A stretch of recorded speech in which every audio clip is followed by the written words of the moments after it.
ครั้งแรกแล้วก็เป็นครั้งประวัติศาสตร์ทุกคนอยู่ที่ลาวเหนือหรือว่าอยู่ที่หลวงพระบางทุกคน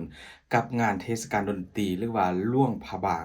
มิวสิกเฟสติวัลนะคนซึ่งว่าจัดขึ้นล่าสุดสดๆร้อนๆกันเลยแต่ว่างานนี้ก็ถือว่าจบไปแล้วทุกคนแต่พอพิมพ์เอาคลิปภาพบรรยากาศนะทุกคนมารวบรวมให้ทุกคนได้เบิ่งซึ่งว่าที่สำคัญทุกคนศิลปินนักร้องที่แบบดังๆมาจากประเทศไทยแบบคนทับยกทัพกันมาเยอะสุดๆหลายสุด มาจัดงานคอนเสิร์ตมาขึ้นคอนเสิร์ตอยู่ที่หลวงพระบางทุกคนเพราะว่านี่คืองานครั้งแรกแล้วก็เป็นงานเทศกาลดนตรีที่ว่าใหญ่ที่สุดคนลาวทุกคนคนลาวนี่อยากจะบอกเลยว่าโดยเฉพาะคนในพื้นที่และก็ต่างแขวงต่างจังหวัดนะเดินทางกันมา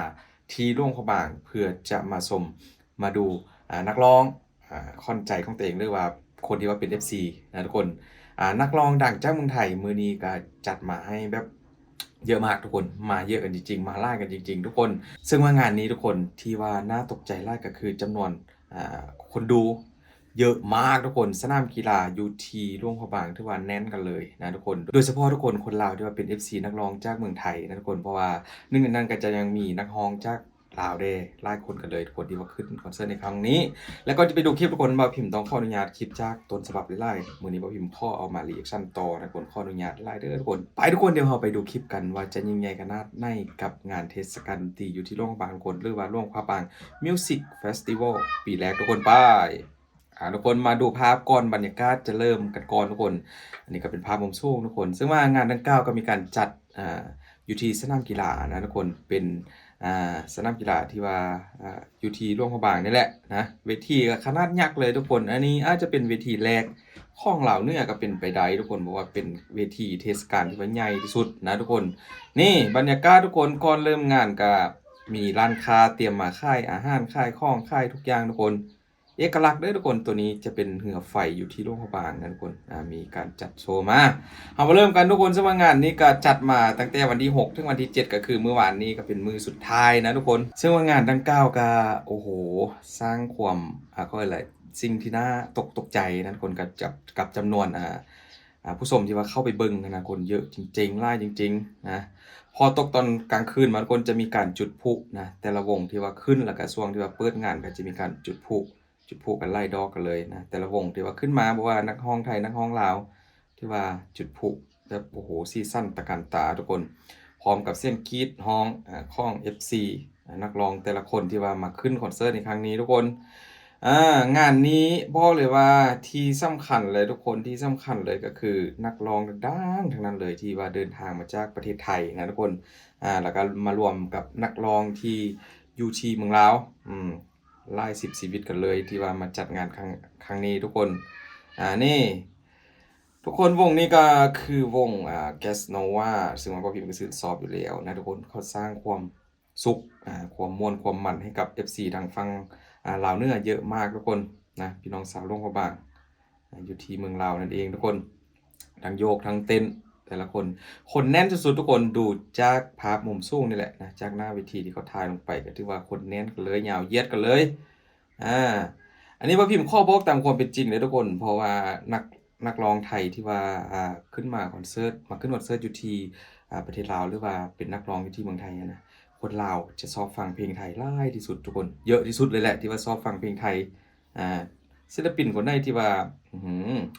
ยอดฮิตติดกระแสนี่ทุกคนนี้เลยก็คือคุณสไปหรือว่าน้องสไปทุกคนที่ว่าเป็นแรปเปอร์ชื่อดังจากประเทศไทย FC ก็เป็นวัยรุ่นทั้งนั้นที่ว่ามาให้กำลังใจนะทุกคน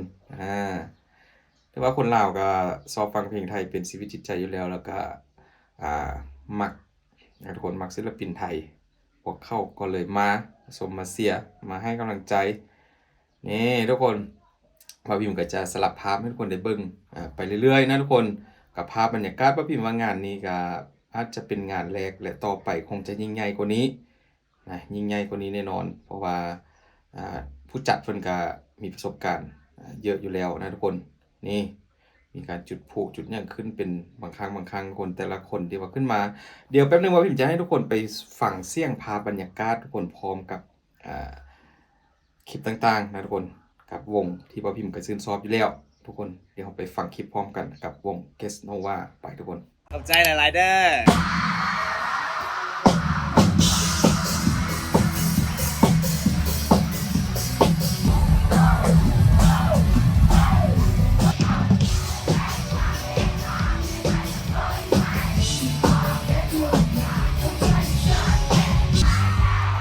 สุดๆทุกคนเห็นบ่อ่าลงไป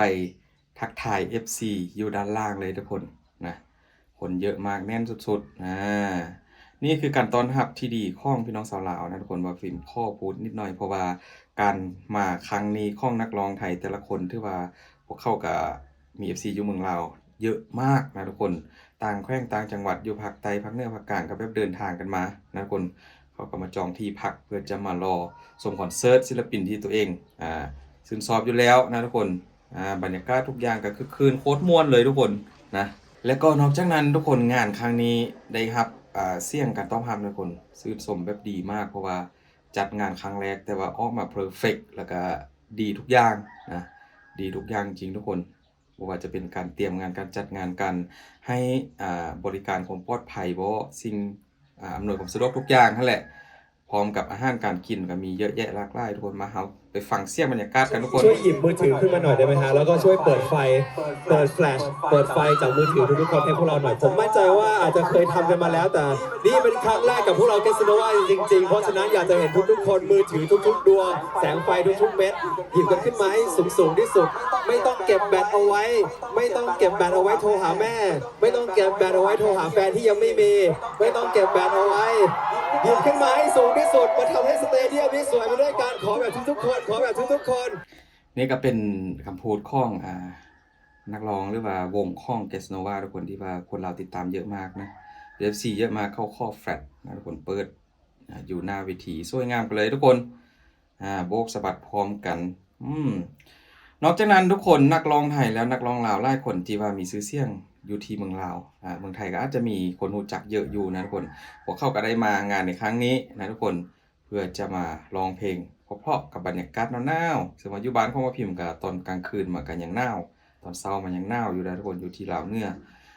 พอดีมันก็จะเข้ากับบรรยากาศเทศกาลดนตรีใหญ่ๆแบบนี้เลยนะทุกคนนี่คือสิ่งสำคัญทุกคนกับพี่น้องไทยลาวเฮากับการเป็นมิตรแท้บ่ว่าจะเป็นเรื่องของความสัมพันธ์ต่างๆแล้วก็โดยเฉพาะก็เป็นเรื่องของดนตรีนี่แหละทุกคนนะดนตรีมันก็บ่มีพรมแดนอยู่แล้วเฮาคนลาวคนไทยสามารถพูดคุยกันได้แล้วก็ฟังเพลงกันได้เพราะว่าภาษาลาวภาษาไทยก็ฟังกันแบบรู้เรื่องอะนะทุกคน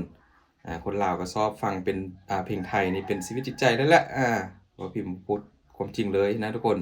เพราะฉะนั้นก็คือว่าเวลานักร้องไทยมาหลายคนก็จะรู้จักอยู่แล้วที่ว่ามาขึ้นคอนเสิร์ตเพราะว่าคนที่มาขึ้นคอนเสิร์ตส่วนมากก็จะเป็นคนดังนักร้องดังอยู่แล้วนะมีคนลาวติดตามเยอะอันนี้ก็เป็นนักร้องลาวทุกคนก็คือคุณตายอากาศหรือว่าไอ้ตายอากาศที่ว่า